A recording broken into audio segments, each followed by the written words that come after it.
우리가 음식을 먹고 30시간 이내에 변을 봐야 되는데 변이 안 나오는 경우를 면역도 떨어질 수 있고 그 다음에 암을 성장시킬 수 있는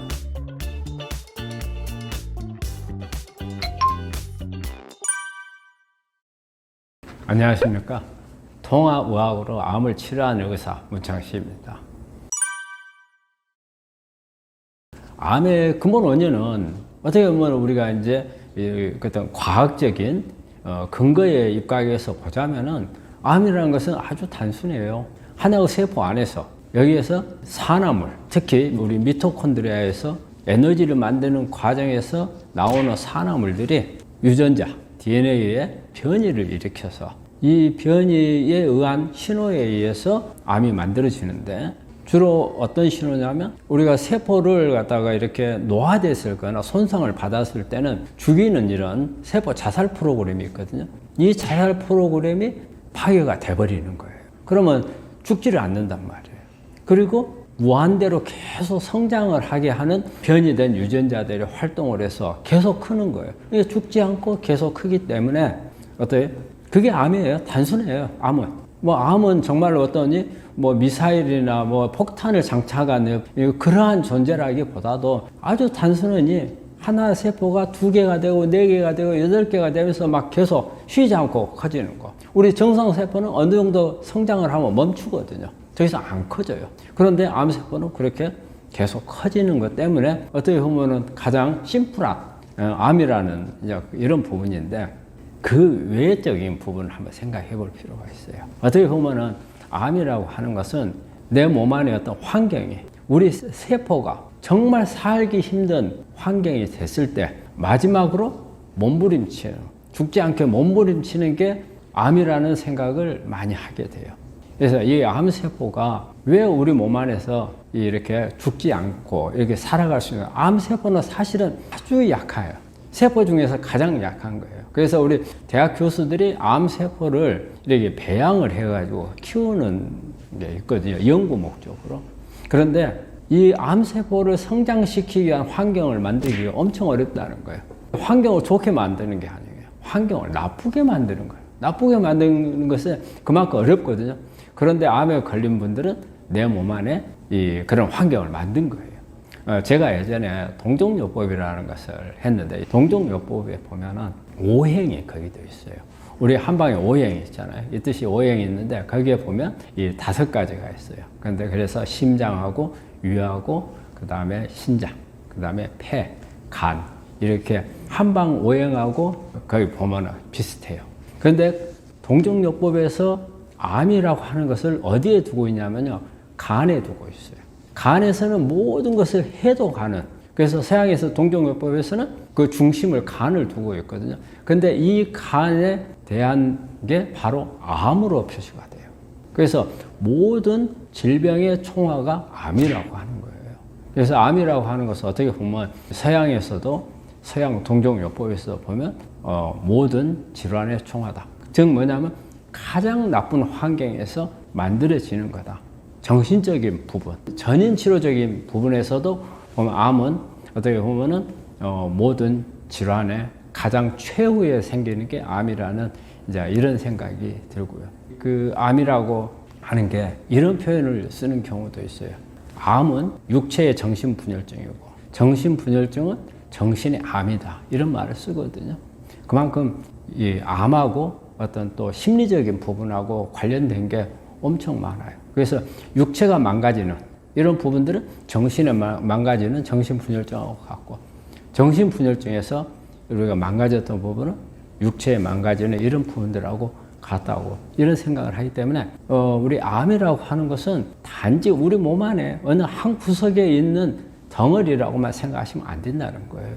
그래서 암의 근본은 우리 몸 안에 있는 혹이지만 여기에는 여러 가지 전인적인 부분들, 심리적인 부분도 포함을 하고 우리 면역계도 포함을 하고 그 다음에 유전자적인 부분도 포함을 하고 그리고 이 암이 커나갈 수 있는 환경적인 부분들 이런 부분들이 다 같이 관여가 되는 그런 병이 암이거든요. 그래서 암은 근본이라는 걸 자체를 단순하게 우리 몸 안에서 생긴 하나의 혹이라고 생각하고 여기에 접근한 치료는 실패할 가능성이 많아요. 그래서 전인 치료가 꼭 필요한 질환이 암입니다. 우리가 보통 술을 생각을 하면 제일 먼저 생각하는 게 뭐 생각이에요? 간암부터 생각하죠. 간암은 제일 많은 것은 간염이에요. 비형 간염에 의해서 오는 건데 술이 영향을 주는 것은 생각보다는 적어요. 하지만 알코올이 발암물질, 우리가 1급 발암물질로 등록이 돼 있잖아요. 알코올은. 그렇듯이 간에서 어떤 비형 간염이 있다거나 이런 부분들이 간 경화로 갔을 때 알코올을 같이 했을 경우에는 암으로 넘어갈 수 있는 가능성이 아주 높고, 간염을 제외하고 나서는 알코올이 가장 간암의 큰 원인이 되는 거고, 그리고 많이 올 수 있는 부분으로 술이 지나가는 거, 그러니까 구강암이라든지 인후암이라든지 식도암, 대장암 이런 부분들인데 의외로 술하고 관련되어 있는 암이 유방암이에요. 외국에서 이런 자료에 보면 유방암을 알코올을 먹는 사람하고 먹지 않는 사람하고 사이에서 엄청난 발병률이 차이가 난다고 그래요.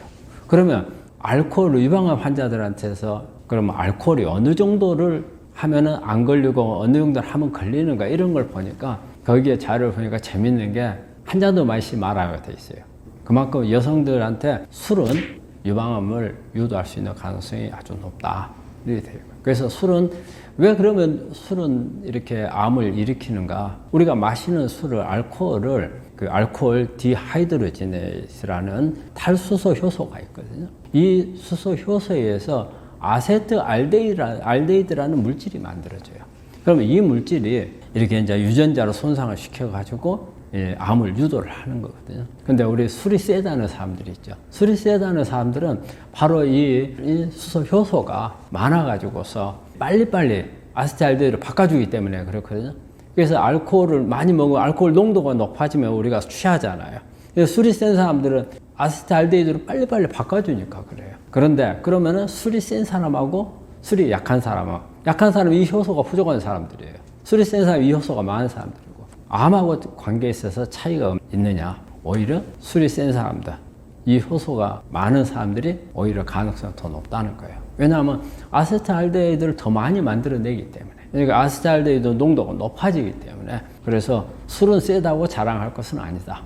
그 다음에 이제 뜨거운 거 먹는 경우는, 뜨거운 거 먹는 경우도 이게 뜨거운 것도 암을 일으키는 원인 중에 하나예요. 대개 보면은 우리가 구강암이라든지 인후암, 식도암 이제 이런데 뜨거운 게 많이 일으키는데, 우리가 중국 사람들은 이 차를 마시는데 뜨거운 차를 많이 마시거든요. 그래서 인후암, 식도암 이런 게 많고, 또 아이슬란드나 이런 데는 구워서 바로 생선 같은 걸 구워서 먹거든요. 그래서 인후암 같은 게 많다고 그래요. 그래서 뜨거운 것도 이렇게 암을 일으키는 원인이 되기 때문에 특히 뜨거운 차를 좋아하시는 분들은 조금 더 식혀가지고 먹는 게 좋을 수 있다고 생각을 합니다.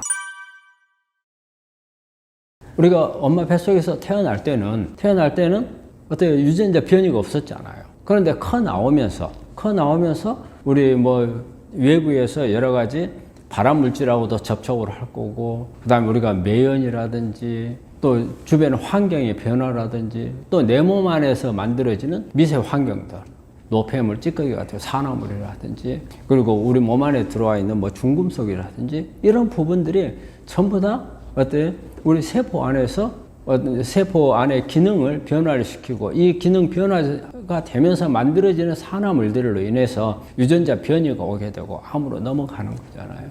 그래서 암이라고 하는 부분들은 이러한 환경들을 바깥에서 만들어줘야만이 배양이 되는 거잖아요.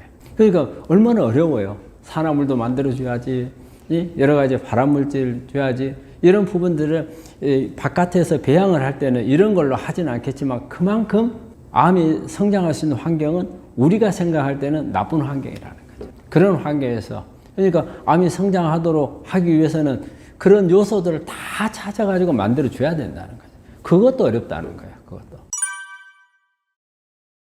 우리가 암세포가 살 수 없는 몸은, 사실 암세포가 살 수 없는 몸을 생각하면 그게 암 예방이거든요. 일단은 저는 그래요. 우리 암은 전인적인 부분을 암은 접근을 많이 해야 된다고 생각을 해요.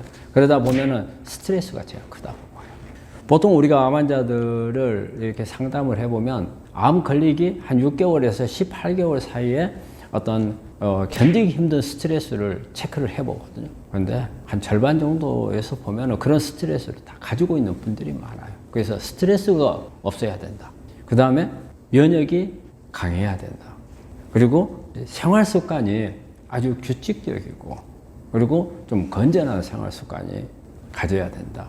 그리고 주변 환경이 그녀가 되게 보면은 매연이라든지, 요즘에는 근데 참 벗어나기 힘든 부분이 그거죠. 미세먼지라든지 황사라든지 참 이런 부분은 어디로 도망을 가도 갈 수가 없는 그런 부분인데, 이제 이런 부분이 없는 그런 환경이라든지, 그렇죠. 이제 이런 부분들이 없어야 이렇게 제대로 된 암이 없는 그런 상황이 되죠. 그래서 역으로 따지면 이런 부분들을 피하면 암이 안 걸릴 수 있는 거죠. 우리가 체중은 사실 우리가 일반 사람들이 혹시 내가 암에 걸렸나 생각할 때 제일 먼저 생각하는 게 체중이에요. 체중이 빠지면은 한번 체크 한번 해봐야 되겠다, 이런 생각을 하는데, 체중은 이렇게 많아져도 문제가 되고 떨어져도 그걸 한번 살펴볼게요. 예를 들어가지고 내가 비만이다, 체중에 살이 많이 쪘다 했을 경우에는 우리 몸 안에 인슐린이 올라가게 돼 있어요. 체중이 늘어난 만큼 이 체중을 유지하기 위해서, 포도당을 처리하기 위해서 인슐린이 높아질 수밖에 없어요. 그러면 나중에는 이 인슐린에 대해서 저항이 와요. 그 인슐린 저항이 오게 되면 또 인슐린이 더 높아져요. 그럼 이 인슐린은 암을 키우는 역할을 해요. 그래서 우리가 비만인 사람들이 암에 잘 걸리는 이유고, 그 다음에 또 인슐린이 높아지면 되게 당뇨 있는 사람들은 우리가 암에 걸릴 가능성이 일반인에 비해서 한 30% 정도 더 높다고. 그래서 체중이 많아지는 것은 암에 걸릴 가능성이 더 높아지고, 또 암을 가지고 있는 사람이 체중이 높았을 때는 인슐린이 높아지면 높아질수록 IGF라는 물질이 많이 만들어져요. 인슐린 유사 성장 요소라는 게 만들어지거든요. 이거는 암을 키우는 역할을 해요. 그래서 이게 참 안 좋은 거예요. 그래서 체중이 이렇게 비만한 사람들은 암에 이완이 됐을 때는 체중을 줄이는 노력을 좀 많이 하셔야 되고, 이제 반대로 체중이 떨어지는 경우, 우리가 암 환자들이 우리가 체중이 이렇게 살이 쑥 빠져버린단 말이에요. 그러면 왜 빠지는가? 환자분들이 궁금해 하시는데, 체중이 빠지는 건요, 암세포 대사와 우리 정상세포가 대사하는 게 달라서 그래요. 우리 정상세포는 에너지를 만드는 게 세포질에서 일부 만들고 미토콘드리아에서 만들어요. 그런데 미토콘드리아에서 만드는 게 세포질에서 만드는 것보다 18배를 더 많이 만들어요. 그런데 암세포는 미토콘드리아가 기능이 없어져 버려요. 세포질에서만 만들어요. 그러니까 18분의 1밖에 못 만드는 거라, 에너지를. 그러면은 정상적인 기능을 하려면 18배의 재료가 더 있어야 된다는 거예요. 그런데 암세포는 그냥 멈춰 있는 게 아니잖아요. 더 막 빨리 크잖아요. 그러면은 어떻게 보면은 18배가 아니고 막 36배가 될 수도 있고 100배가 더 될 수도 있단 말이에요. 36배, 100배라는 것은 한마디로 재료가 그만큼 많이 필요하다는 뜻이거든요. 그러니까 우리가 먹는 음식 중에서 암이 많이 찾아가고, 그래서 음식만 가지고 충당이 다 된다면 체중이 안 빠지겠죠. 근데 음식만 가지고 충당이 안 된다고 말이에요. 그러게 되면 어때요? 몸 안에 있는 가장 갖다 쓰기 좋은 게 뭐예요? 지방이죠, 지방. 지방은 우리 몸에서 언제라도 쓸 수 있는 에너지로 축적이 되어 있으니까 그걸 빼다가 에너지를 써버리는 거죠. 그러니까 결과적으로는 지방이 빼다가 쓰니까 체중의 감소가 되는 거죠. 그래서 암 환자들이 우리가 체중 감소가 심한 이유가 그것 때문입니다. 우리가 사실 암은 우리가 하루에 3,000개에서 4,000개의 암세포가 만들어진단 말이에요. 그런데 어떤 사람은 암에 걸리고 어떤 사람은 안 걸리잖아요.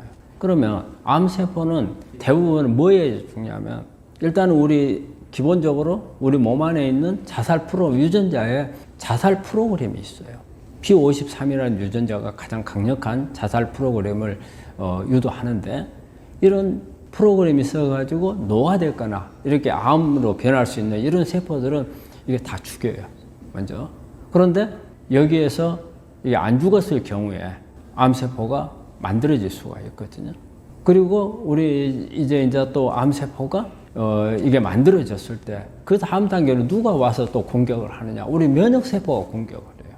공격을 해가지고 이 암세포를 죽여버리는 거예요. 그리고 또 주변에 있는 환경들이 암세포가 살 수 없는 환경이 됐을 경우에는 암세포가 살 자리가 없어요. 그러니까 우리가 실제 암 환자가 된 경우에 이 사람들이 가지고 있던 암세포는 어때요? 이런 정말 주변에 너무 위험 요소들이 많은 거예요. 그래서 어느 구석지에 딱 숨어 있다가 살 수 있는 환경이 됐을 때 확 크는 거예요. 그러면 그게 뭐가 되겠어요? 언제? 자, 자살 프로그램이 깨졌을 거고, 암이 있으니까. 그 다음에 면역이 떨어졌을 때 아닐 거예요.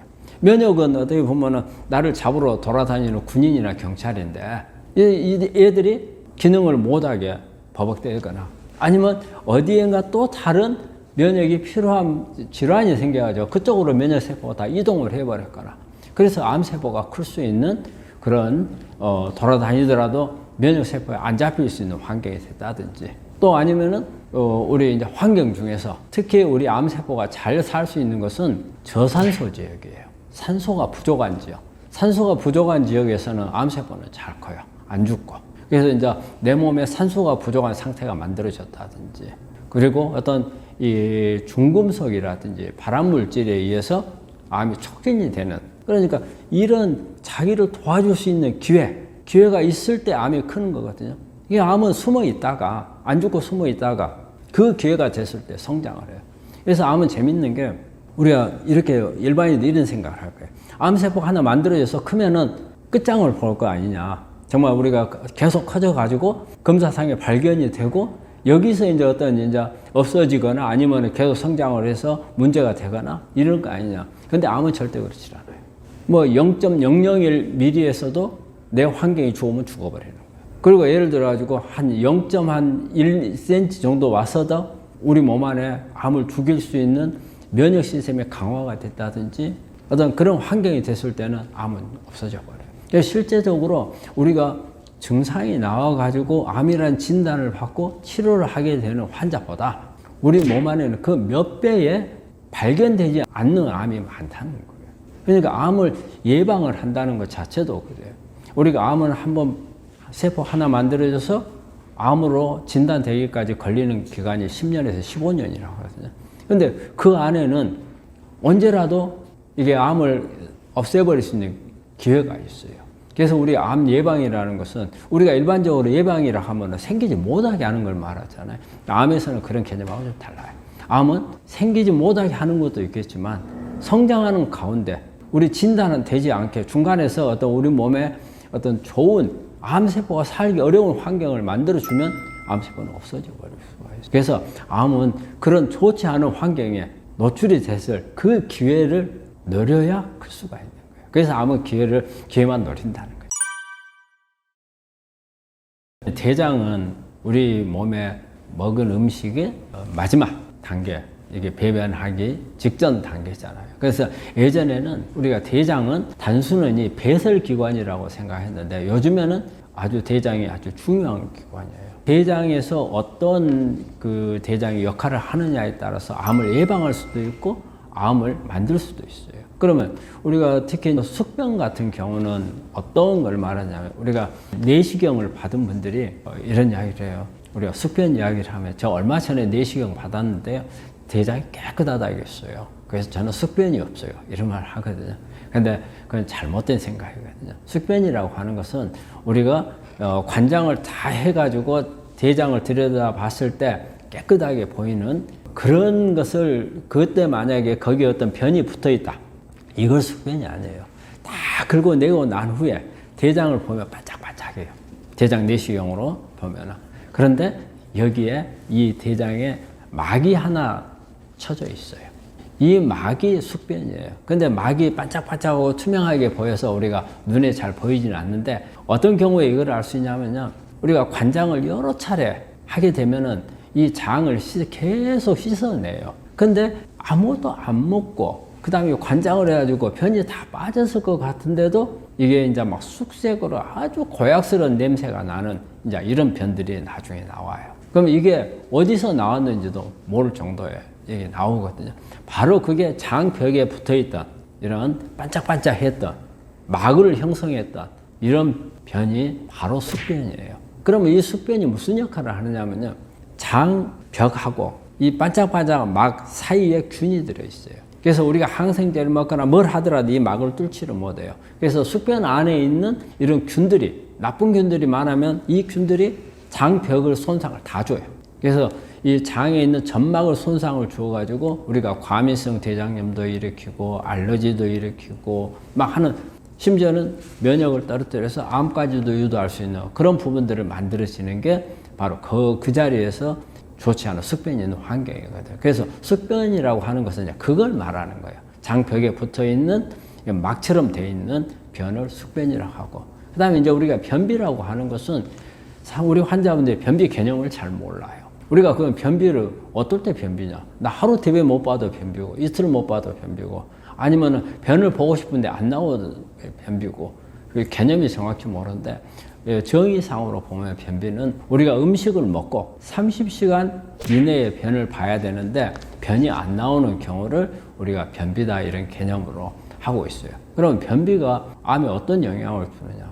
변이라고 하는 것은 우리 몸에서 음식을 먹어가지고 우리 몸에 필요한 부분들을 흡수를 하고, 나쁜 부분들, 노폐물이라든지, 그리고 또 이제 어느 정도 기능을 해버리고 난 미생물들, 대장에 있는 균주들을 바깥으로 빼내주는 역할을 한단 말이에요.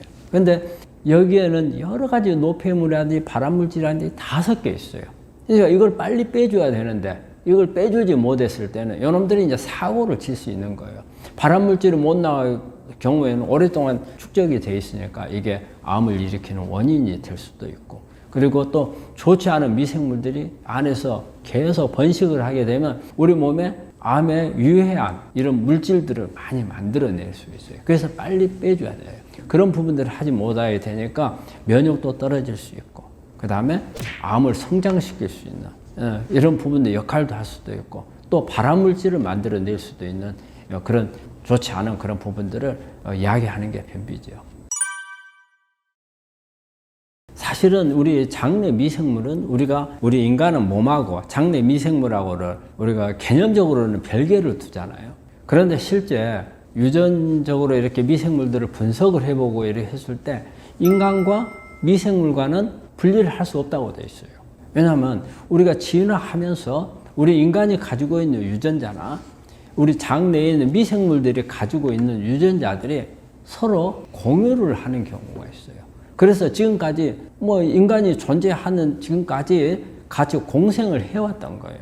그리고 우리 몸의 어느 곳에서도 이 미생물을 따로 별개로 돼 있는 그런 부분이 없어요. 그리고 암도 마찬가지예요. 암 중에서 우리가 장관에 있는 암, 우리가 입에서부터 항문에 있는 데까지 장관에 있는 암은 당연히 미생물하고 관련이 있을 거라고 생각을 하잖아요. 그런데 관련이 없을 것 같은 암, 뇌암, 그 다음에 유방암, 이런 암에도 전부 미생물들이 있더라는 거고, 또 미생물이 관여를 하더라는 거예요. 근데 이 중에서도 가장 이제 문제가 되는 것은 장 안에 있는 미생물들이에요. 장 안에 있는 미생물들은 우리 몸에 또 무슨 역할을 하느냐면요. 예를 들어서 암하고 관련된 것만 이야기를 해봐요. 암을 만들 수 있는 물질도 생산을 할 수 있어요. 그리고 외부에서 들어오는 물질들에다가 암을 촉발할 수 있는 것을 더 플러스할 수도 있어요. 반면에 암을 억제할 수 있는 물질을 만들 수가 있어요.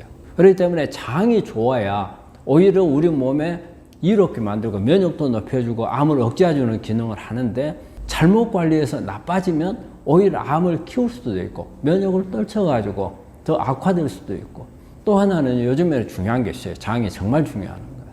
요즘에 쓰는 우리가 항암제를 쓰기도 하고 면역 항암제 이런 약제들을 많이 쓴단 말이에요. 이런 약제들의 효과가 어떤 내성이라든지 이런 부분에 있어서 영향을 준다는 거예요. 우리 환자분들 앞으로는 이 개념이 많이 나올 거예요. 이 대학이나 우리 환자분들이 아직까지는 그런 개념을 생각지를 못하는데, 제가 이번에 이제 독일을 가가지고서 보는 데 있어서 거기에서는 그런 개념을 많이 가미를 해요. 그래서 항암제를 쓸 때 장 기능을 개선하는 데 상당히 중점을 두고 치료를 해요. 그리 됐을 때 항암제의 효과가 장이 어떻느냐에 따라서 효과가 높아질 수도 있고 떨어질 수도 있고, 그 다음에 내성이 생기지 않을 수도 있고 생길 수도 있고, 벌써 치료율이나 예후에서도 영향을 준다는 거예요. 그리고 특히 면역 항암제 같은 경우는 보면은 많은 논문들에 이게 나와 있어요. 항생제 쓰지 마라. 그 다음에 장내 미생물을 좋게 해라. 그렇지 않으면 우리가 면역항암제 가격이 엄청 비싸거든요. 비싼데 효과를 많이 못 낸다는 거예요. 그리고 면역항암제를 충분히 효과를 낼 거라고 생각을 했는데 효과가 별로 안 나오고 내성이 생기더라. 그거는 어디에서 원인이냐? 이 환자가 가지고 있는 특성이라고 생각하면 안 돼요. 이 환자의 장에서 문제가 해결이 안 됐다고 봐야 되는 거예요. 그래서 이렇게 미생물이 그만큼 중요하고요. 또 앞으로 첨단으로 이런 우리가 이제 의학이 발전하여 첨단으로 많은 의학이 발전하는데 이 중에 하나가 미생물이에요. 미생물이 장 안에 있는 대변을 분석해 가지고 어떤 미생물이 분포가 있으면 어떤 암이 많이 발생을 한다. 이런 부분들이 또 많이 나와 있어요. 미래에는 미생물만 가지고도 암을 진단할 수 있다는 거예요. 그리고 또 미생물만 가지고 암을 맞춤형으로 치료할 수도 있다는 거예요. 그래서 요즘에는 그런 연구들을 많이 하고 있어요. 얼마만큼 이게 미생물이 중요한지 우리 환자분들은 정말 이건 생각을 하셔야 돼요. 그 단순히 그냥 우리가 우리 암 환자분들이 나 유산균 먹었어. 근데 유산균이라고 하는 것도 참 잘 생각을 해야 되는데요.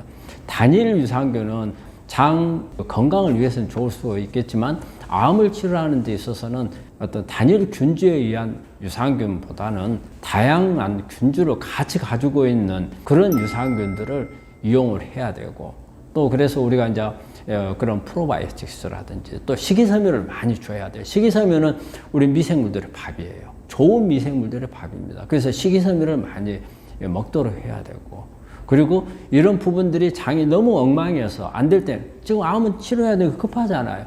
이럴 때는 아예 바깥에서 우리 몸에 필요한 이걸 장 안에서 만들어서 우리한테 유익한 역할을 할 수 있는 기능을 할 수 있는 이런 물질들을 아예 바깥에서 만들어서 넣어주는 이런 포스트바이오틱스 이런 부분들도 투여를 해주는 게 좋거든요. 그래서 우리 암을 가지고 계신 분들은 내가 장이 좋다 안 좋다 본인이 나는 뭐 장이 좋았다. 근데 그런 개념으로 생각을 할 게 아니고 내가 암을 치료하기 위해서는 일단 장내 미생물들은 좋은 걸로 바꿔줘야 되고 이 장내 미생물들이 내 치료하는데 내 암을 치료하는데 결정적인 역할을 할 수도 있다는 것을 생각을 하셔야 됩니다. 이제 사실은 이제 처음부터 이게 프로그램을 쭉 가져가는 게 맞아요.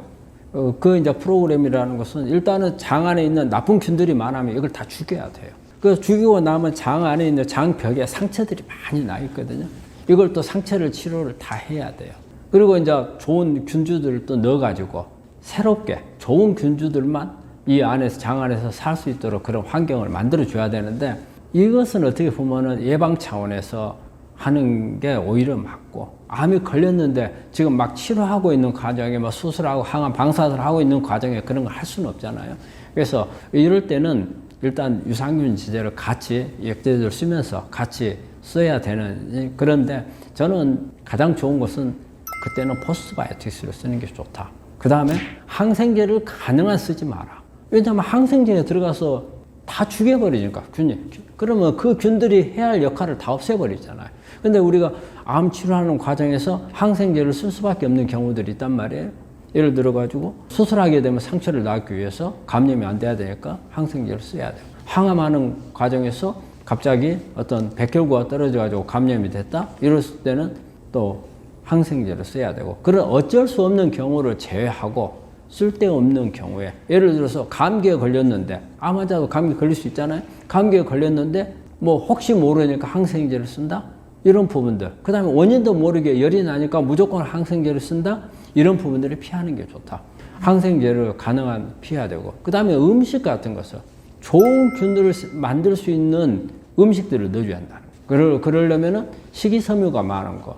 그러니까 육류라든지 뭐 임산식품, 트랜스지방 이런 음식들은 가능한 피하고 이제 그런 방법으로 꾸려 나가는 게 암을 치료하는 동안에는 방법이라고 생각하죠. 재발 전이는 이제 막아야 되는 게 이제 가장 중요한 거죠. 왜냐하면 우리 암이 무서운 거는 원발암은 무섭지 않아요. 원발암은 사실은 이제 3기, 4기 가버린 경우는 다르겠지만 우리가 0기, 1기, 2기에서 원발암은 무서운 게 별로 없어요. 왜? 수술할 수 있고 그 다음에 항암, 방사선 하면은 암세포가 잘 죽어요. 그런데 문제는 재발하고 전이가 됐을 때 항암제 안 들어요. 그 다음에 수술도 할 수가 없어요. 그 다음에 방사선도 잘 안 들어요. 그거는 왜냐? 재발 전이가 된 암은 원발암하고 성질이 달라졌어요. 원발암은 대개 순환암이에요. 우리가 보통 암은 퇴행이란 말을 쓰거든요. 어렸을 때 내가 지금 50살이다 그 말이에요. 50살에 가지고 있는 세포는 성장을 안 해요. 그런데 내가 젊었을 때일수록 성장을 잘했던 거예요. 가장 성장을 많이 했던 때가 엄마 뱃속에서 정자와 난자가 수정했을 때 가장 빨리 크죠.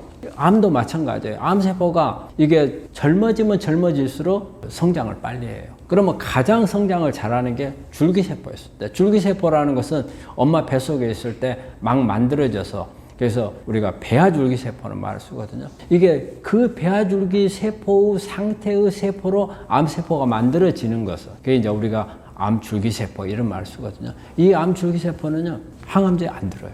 그리고 잘 죽지도 안 하고, 그리고 어떤 환경이 안 좋을 때는 가만히 숨어 있어요.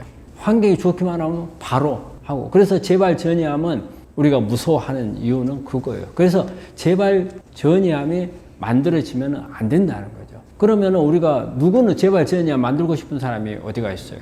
그렇지만 그러면 어떤 환경에서 만들어지느냐? 자, 먼저 유전자를 보면 좀 알 수가 있어요. 저는 우리 환자들한테 유전자에 대해서 좀 관심을 좀 많이 가졌으면 해요. 이 유전자에 여러 가지 이게 우리가 암이 앞으로 어떻게 가겠다 하는 암시를 주는 부분들이 많이 있어요. 그래서 또 우리 대학에 하나 바라고 싶은 게 뭐냐면 유전자에 대해서 다양하게 좀 검사를 좀 해줬으면 좋겠다는 생각을 해요. 그래서 우리 요즘에는 우리가 이렇게 간단하게 나오는 PCR 방법을 많이 쓰는데 그거는 몇 개의 유전자밖에 못 보는데 NGS라 해가지고 다양한 유전자를 한꺼번에 볼 수 있는 그런 방법들이 있거든요. 이런 방법들을 같이 좀 해주면 암에 대한 치료도 여러 가지 방법을 찾을 수가 있고, 그 다음에 이 환자가 앞으로 재발 전이가 될 수 있는 가능성이 얼마나 있겠느냐, 이런 것도 우리가 추정해 볼 수가 있거든요. 그래서 그런 유전자를 보면은 재발 전이가 되겠다 안 되겠다, 재발 전이를 이렇게 유도하는 유전자들이 있거든요. 이런 부분들을 봐서 만약에 이게 나쁘다 할 경우에는 재발 전이 될 가능성이 많기 때문에 조금 더 적극적으로 치료를 해야 되고, 조금 더 뭐냐면 조금 더 어그레시브한 치료가 필요한 부분이에요. 그래서 그런 부분인데, 또 하나 요소는 뭐냐면 이거는 사실 암이라는 병이 아주 뭐 응급실에 가야 될 병이 아니란 말이에요. 그래서 되게 우리 환자들이 암이라는 진찰을 받고 나면은 겁을 먹죠. 그런데 수술하고 항암, 방사선 다 끝나고 나서 아무것도 안 보여요. 관해된 상태. 관해된 상태가 되면 그 다음에 방심해버리는 경우가 많아요. 이게 방심을 하게 되면 실제적으로는 수술, 항암, 방사선에서 안 보였지만 어느 구석인가 암세포가 숨어 있을 수 있단 말이에요. 그러면 이 숨어있는 암을 내거 면역세포가 힘이 강하고 환경이 좋고 그랬으면은 나중에 이거 없앨 수도 있는데, 우리 환자가 그러고 나니까 암이 없어. 그래 교수가 좋아졌대. 그러면 나 다 나았는 모양이다. 방심하고 놔둬버리는 거예요. 근데 어때요? 이 환자는 이 암이 만들어졌을 때 환경으로 돌아간 거예요. 나쁜 환경. 오히려 수술, 항암, 방사선 받는 걸 받았기 때문에 더 나쁜 환경이 된 거죠. 그런 환경에서 안 죽고 살아남은 놈이 있다면 언젠가는 더 빨리 클 수 있는 그런 게 되기 때문에, 근데 본인이 모르니까 방심하고 이렇게 지나가 버리는 경우가 있고, 또 이런 경우가 있어요. 환자들이 되게 긴 병에 장사 없단 말이 있잖아요. 그렇듯이 처음에는 아주 경각심을 가지고 하다가 몇 년 흐르면은 그때부터는 이제 나 다 나온 모양이다. 또 우리 환자들이 요즘에는 이런 게 있어요. 완치라는 개념을 참 많이 쓰는데, 이 완치라는 개념이 우리나라만의 특성이에요. 왜냐? 우리나라에서 암에 걸리면은 5년 동안 중증을 산정특례를 해가지고 의료보험 혜택을 주는 게 있어요. 그래서 이 5년 동안 산정특례를 해주니까 5년 동안 이상이 없으면 산정특례가 해제가 되거든요. 근데 이거를 완치 판정이라고 생각을 하는 게 있어요. 이건 완치 판정이 아니에요. 단지 국가에서 주는 혜택을 이제 당신은 이제 급한 건 껐으니까 이제 그런 혜택을 주지 않겠다. 그 해제시키는 거거든요. 그런데 우리 환자들이 그걸 완치 판정이다 하고, 그게 중증 해제가 되면 축하 술 한 잔도 하고 한다는데, 이게 방심이 될 수 있어요. 다 나왔다. 그건 난 됐어 이제. 난 원래 상태로 돌아갈래. 내가 하고 싶은 대로 할 거야. 이게 나중에 재발 전이가 될 수 있는 요소가 되는 거예요. 그래서 내가 재발 전이가 되고 싶은 사람은 없어요. 하지만 그런 부분들이 나도 모르게 그렇게 하고, 또 하나는요, 스트레스를 벗어나지 못하는 사람들이 있어요. 우리가 암이라고 하는 병은 스트레스가 면역을 떨치기 때문에 엄청 중요하거든요. 스트레스를 조절해야 되는 게. 그런데 내가 사는 환경 자체가 스트레스를 벗어나지를 못한다는 거예요. 이런 부분들이 나중에는 재발 전이로 갈 수 있는 그런 부분이기 때문에 우리가 어떻게 해서 이제 스트레스를 줄이라고 그래요. 저는 근데 우리 환자한테 이런 말을 해요. 내가 스트레스 줄이고 싶어서 줄이기 싫어서 내가 갖고 있느냐? 그건 아니라는 거죠. 근데 이 중에서 정말 내려놓지 못하는 경우가 있어요. 하지만 스스로 내려놓지 못하는 사람들이 있어요. 예를 들어가지고 직업을 가지고 있는데 직업이 힘들어요. 근데 돈은 많이 벌어. 그것도 가족들이 있어. 그러면은 이 부분을 내가 이건 없어도 먹고는 사는데 이렇게 좋은 직장인데 내가 어떻게 내려놓겠느냐. 이런 사람들이 있거든요. 그럼 못 내려놔요. 그 다음에 또 어떤 명예라든지. 내가 명예를 지키기 위해서는 내가 감수를 해야 되는 부분들이 많이 있단 말이에요. 이런 부분들을 내려놓지 못하는. 근데 암이라고 하는 것은요, 내려놔야 돼요. 내가 정말 내려놓지 못할, 피치 못할 사정이 있다면 어쩔 수가 없지만, 내려놔야죠. 그리고 장애물을 넘어야 돼. 암이라는 장애물을 넘어야 그 다음에 내 다음 인생이 있어요. 근데 내가 다음 인생을 위해서 지금 준비를 하고 명예를 찾고 하지만 이걸 못 넘으면 아무 소용이 없다는 거예요. 그런데 그 스트레스를 벗어나지 못한 사람들은 자기 스스로 재발 전이를 촉진하는 역할을 하는 거예요. 그런 부분들을 환자분들이 관심을 갖고 생각을 하고 그래서 방심도 하면 안 되고 그리고 철저히 근데 암은 평생 관리라는 거예요. 평생 관리하는 것은 뭐 때문에? 재발 전이가 안 되도록 하기 위해서요. 그런 부분이 필요하다고 생각합니다. 사실은 암이라고 하는 것은 성장 속도가 있잖아요. 내가 젊을수록 성장 속도가 빠르고 나이가 많을수록 성장 속도가 암세포도 성장 속도가 느려요. 그 생리적으로 어떤 이제 그 기능들이 많이 떨어지기 때문에 사실 이제 요즘에는 수명이 길잖아요. 오래 산단 말이에요. 오래 살기 때문에 예전에는 뭐 한 70만 먹어도 이제 완전 고령으로 보고 치료를 적극적으로 하지 않으려고 하는 경우가 많이 있었는데 요즘에는 뭐 90살, 100살까지도 사니까 어느 선은 고령이라고 봐야 될지 그거 정확한 기준을 보기도 어려운데 암은 그런 것 같아요. 나이가 고령인 경우에는 암을 제거를 하나 안 하나 자기 수명대로 산다는 말을 해요. 자기 수명대로. 그래서 암이 있더라도 성장 속도가 떨어지기 때문에 그냥 단순하게 암이야. 암은 무조건 없애야 돼. 그리고 암은 나를 갖다가 무조건 공격을 해서 나를 힘들게 만들어. 이런 개념이 아니고 고령인 경우에는 암을 조금 지켜보는 것도 하나의 방법이다. 왜냐하면 암을 수술함으로써 고령인 사람들이 견디기가 힘들잖아요. 수술도 견디기가 힘들고 항암이라든지 방사선 이런 부분들이 힘들어서 오히려 삶의 질을 더 다운시켜버리고 치료를 안 하는 것보다 더 못하게 될 경우도 있어요. 하지만 또 뭐냐면 암을 제거를 해버림으로써 어떤 부작용 같은 게 암으로 인한 부작용, 암이 어떤 압박을 해가지고 통증이 나온다든지 뭐 소화가 안 된다든지 복통이 나온다든지 막 이런 부분들, 암으로 인한 이런 부분들이 예상이 되는 경우에 될 경우에는 그리고 수술할 수 있는 가능성이 있고 그만한 체력을 가지고 있다면 그걸 하는 게 맞는 거고 그래서 고령은 안 해도 된다, 해도 된다 이런 기준보다는 이 환자가 이 암이 성질이 어떻고 치명적으로 바로 어떤 영향을 줄 수 있는 부분인가 아닌가 이런 부분들을 판단을 해가지고 정하는 게 답인 것 같아요. 삼중음성은 유방암 중에서 우리가 일반적으로 유방암은 애호가 좋은 암이에요. 유방암은 우리가 일반적으로 5년 생존율을 90%가 넘는 그런 이제 암으로 이제 밝혀져 있기 때문에 그런데 그 중에서 삼중음성만큼은 그렇지 않아요. 40%대로 떨어져요.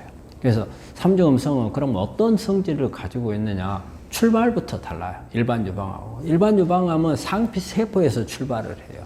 그런데 대개 삼중음성 유방암은 그 밑에 있는 기저부 그리고 그 밑에 있는 근육층 기저 근육층에서 출발하는 경우가 많은데 근육층에서 만들어지는 암을 우리가 육종이라고 해요. 일반 암은 상피세포에서 출발하는 암 그 다음에 삼중음성은 육종에서 그래서 줄기세포에서 아예 처음부터 시작을 해요. 그래서 성장 속도도 빠르고 항암이나 방사선의 내성도 잘 생기고 그래서 치료가 어렵고 그 다음에 또 이 치료약이 잘 없어요. 왜냐하면 호르몬도 음성이요, 헐트도 음성이요. 하다 보니까 호르몬에 대한 항우로 문제, 헐트에 대한 헐트, 우리가 일반적으로 많이 아는 호셉틴, 이런 약제들이 잘 없어요.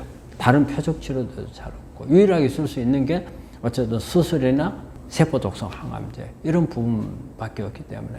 그래서 이 가능하면 빨리 서둘러서 치료를 하는 게, 암세포가 조금이라도 적게 큰 상태에서 제거를 하는 게 3중 음성에서는 이게 답이라고 생각을 하거든요. 그래서 특히 3중 음성 중에서 성장 속도, KI67이라는 게 우리가 그 유전자 단백질이 성장 속도를 조절하는 거거든요. 이 성장 속도가 3중 음성에서는 다 높아요. 우리가 일반 유방암에서는 KI67이 그렇게 높지를 않아요. 근데 3중 음성에서는 보통 제가 볼 때는 최소 30% 이상은 되는 것 같고, 일반적으로 한 60, 70%. 저는 뭐 90%까지도 본 적이 있어요, 환자들. 이렇게 높은 경우는요, 정말 오늘 다루고 내일 다룰 수도 있어요. 그래서 환자들이 그 진단받고 얼마 안 됐는데, 이만했는데 바깥에서 막 크게 만져진다. 자, 이런 경우에는 빨리 서둘러야 되는 거예요. 또 우리가 3중 음성에서 서둘러야 되는 경우는 우리 환자분들한테 그 3중 음성 유방암을 가지고 계시면, 특히 요즘에 선항암을 많이 하거든요. 수술하기 전에 항암을 먼저 해요. 항암할 때 본인 스스로 자기 병변 부위를 잘 관찰을 하라고 말씀드리고 싶어요. 왜냐하면 KI67이 높은 사람들은요, 항암제, 아까 제가 말씀드렸잖아요. 항암제 내생이 잘 생긴다고. 항암제 조금 사이즈가 줄어들다 안 듣는 경우가 있어요. 선항암에서부터도. 이럴 경우에는 항암을 하고 있는 동안에 더 빨리 클 수도 있어요. 그래서 항암은 스케줄대로 하는 거거든요. 그래서 어느 정도 일정 기간 동안 항암을 하게 돼요. 그 기간 동안이 마치고 난 후에 수술을 한단 말이에요. 근데 그 기간 동안에 암이 너무 빨리 커져가지고 수술을 못하게 되는 경우도 있어요. 그러면은 빨리 항암을 중단을 하고 수술로 들어가야 돼요. 그거는 우리 교수분들이 그걸 다 알아서 해줄 수가 없어요. 환자분이 자기 병변 부위를 만져보고 이게 막 빨리 크는 것 같고, 아무래도 이거 항암제 안 듣는 것 같아, 더 커지는 것 같아, 이럴 경우에는 교수한테 가서 이야기를 해서, 제가 암이 지금 항암제가 안 듣고 더 커지는 것 같은데 한번 검사를 좀 해주시고 수술을 좀 빨리 했으면 좋겠다, 이런 부분들을 말씀을 드리는 게 중요해요. 본인 몸이에요. 본인 몸이기 때문에 자기 스스로 이걸 잘 봐야 돼요. 그래서 저는 우리 환자분들이 이 선항암 하다가 수술 시기를 놓치는 환자들을 여러 명을 봤어요. 여러 명을 봐서 가능한 한 그런 부분들을 해야 되고, 그리고 우리가 3중 음성 유방암 환자들 중에서 이게 겨드랑이나 이런 데 전이가 돼 있는 사람들인데, 그 몽우리가, 겨드랑이는 만지기가 쉽거든요. 몽우리가 빨리 커지고 있는 이런 사람들을 본 적도 있는데, 이런 분들도 빨리 서둘러야 되고, 그리고 3중 음성 때는 특히 조직검사 하고 나서는 빨리 하셔야 됩니다. 조직검사 하고 나서 우리가 이 조직검사를 함으로써 암에 상처가 나거든요. 그리고 바늘이 들어갔다가 나오면서 묻혀갖고 나오거든요. 이럴 때 악화되는 경우를 많이 봤기 때문에 조직검사를, 어떤 암인지 다 그렇지만 특히 3중 음성인 경우에는 조직검사를 하면 다음 치료, 선항암을 하든지 수술을 하든지 빨리 서둘러서 하는 게 좋다는 그런 생각을 합니다. 그런 부분들은 무조건 먹으라는 그런 의미가 아니고, 3중 음성 유방암 환자들은 산성도가 좀 더 심해요. 특히 이제 줄기세포 암 쪽이기 때문에 산성도 관리를, 그리고 3중 음성은 약이 많지 않아요. 약이 많지 않기 때문에 중요한 부분은 산성도를 어떻게 해서든지 억제를 해서 알칼리 쪽으로 바꿔줘야, 특히 우리가 면역세포가 공격을 할 수가 있어요. 근데 산성화가 되면 될수록 면역세포가 공격을 못하고 오히려 성장을 잘 한단 말이에요. 그래서 이런 산성화를 막아줄 수 있는 음식들이, 그런 이제 비트라든지 뭐 콜라비나, 그 다음에 고구마나, 그 다음에 토마토, 이런 부분들이거든요. 그래서 특히 칼륨이 많은 미네랄, 칼륨이 우리가 알칼리성 미네랄이거든요. 그리고 칼슘, 마그네슘이 알칼리토 미네랄이라는 거예요. 그래서 알칼리성이 가장 강한 미네랄이 칼륨이에요. 그래서 칼륨이 들어있는 음식을 많이 먹으라는 거거든요. 그 음식들이 방금 나열한 이런 데 많이 들어있어요. 그래서 이런 부분들을 많이 먹게 되면 산성화를 막아주고, 또 여기에서 그것만 먹어도 되는 게 아니고 물을 우리 환자분들 참 많이 마셔야 돼요. 그리고 또 거기에다가 우리가 가벼운 운동도 산성화를 막아주는 하나의 방법이에요. 그래서 우리 몸 안에 있는 산화물들을 갖다가 이렇게 제거할 수 있는, 그래서 우리가 이 가볍게 유산소 운동은 알칼리화 시키는 그런 기능이 같이 있거든요. 그래서 운동도 해야 되고, 그리고 스트레스도 마찬가지로 산성화를 유발하거든요. 그래서 스트레스를 줄이고 그런 부분들 같이 병행을 하는 게 중요하죠.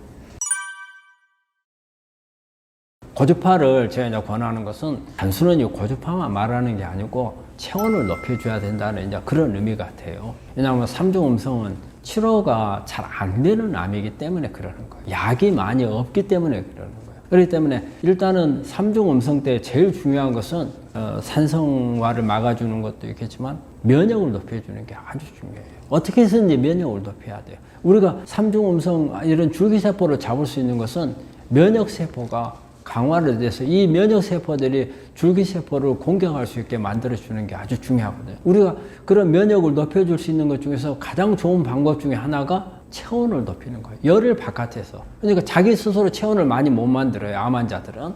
미토콘드리아 기능이 많이 떨어져 있기 때문에. 그래서 외부에서 열을 넣어주는 게 중요하죠. 그 중에서 가장 열을 많이 넣어줄 수 있는 방법이 고주파예요. 고주파는 이 자체가 암이 있는 자리에다가 열을 줌으로써 열을 42.3도 이상으로 높이게 되면은 정상세포는 혈액순환을 통해서 손상을 안 받아요. 그런데 암세포는 혈액순환을 못 시켜요. 혈관이 별로 없어서. 빨리 크다 보니까 혈관이 못 따라가요. 그래서 이걸 암세포를 죽일 수가 있고, 우리 전신을 이렇게 열이 돌면서 우리가 체온을 높여서 면역세포들을 활성화를 시켜주는 이런 부분들이 있고, 그리고 우리가 암세포는 산소를 싫어하잖아요. 근데 암세포가 있으면 혈관을 이렇게 확장을 시켜요. 열이 들어가서 혈관을 확장을 시켜서 암세포에 산소로 공급을 많이 해주게 되면 암세포가 또 살 수 없는 그런 환경이에요. 그 다음에 우리가 그 저산소 지역이 많으면은 HIF라고 해가지고 열로 인해서 우리 몸에 악성으로 가게 하는 이런 단백질이 만들어지거든요. 이게 HIF라는 거거든요. 이런 단백질을 생성을 막아주는 것도 이 열이 들어가서, 특히 고주파 같은 게 강력한 열이 들어가면 그리 할 수가 있는 것이에요. 그래서 저는 우리 환자들한테 일반적으로 요즘에 우리 환자들이 쓰는 게 국부온열 치료예요. 암이 있는 자리에 일부에다가 이렇게 열을 주입을 해서 하는 방법을 하는데, 그거는 제가 보니까 직접적으로 암세포를 죽이고 하는 효과는 아주 좋아요. 그리고 항암이나 방사선 할 때 치료를 도와주는 효과도 아주 좋은데, 하나는 약간 이제 조금 부족한 부분이 뭐냐면 면역을 올려주는 부분에서 조금 부족해요. 왜냐하면 전신 열을 올리기가 좀 어려워요. 국부적으로 하다 보니까. 그래서 저는 전신 온열을 같이 병행을 해서 두 가지를 같이 하면은 면역을 올릴 수 있고, 그래서 저희 병원에서는 이렇게 국부 온열하고 국부 온열을 끝나고 나면 바로 전신 온열을 한 30분에서 40분 같이 해주거든요. 그러면 체온 상승이 아주 높아져요. 보통 우리가 국부 온열을 하게 되면 한 37도 5분 정도까지 체온이 올라가는데, 전신 온열까지 병행을 하게 되면 38도 4부에서 5부까지 올라가요. 그러면 면역력 상승률이 엄청 높거든요. 그래서 그런 의미에서 고주파가 우리 3중 음성 예방하면은, 3중 음성 예방할 뿐이 아니에요. 모든 암에 다 도움이 되는 거죠. 우리가 이제 채식이라고 하는 것은 이게 동물하고 식물하고 이렇게 차이를 한번 보여요.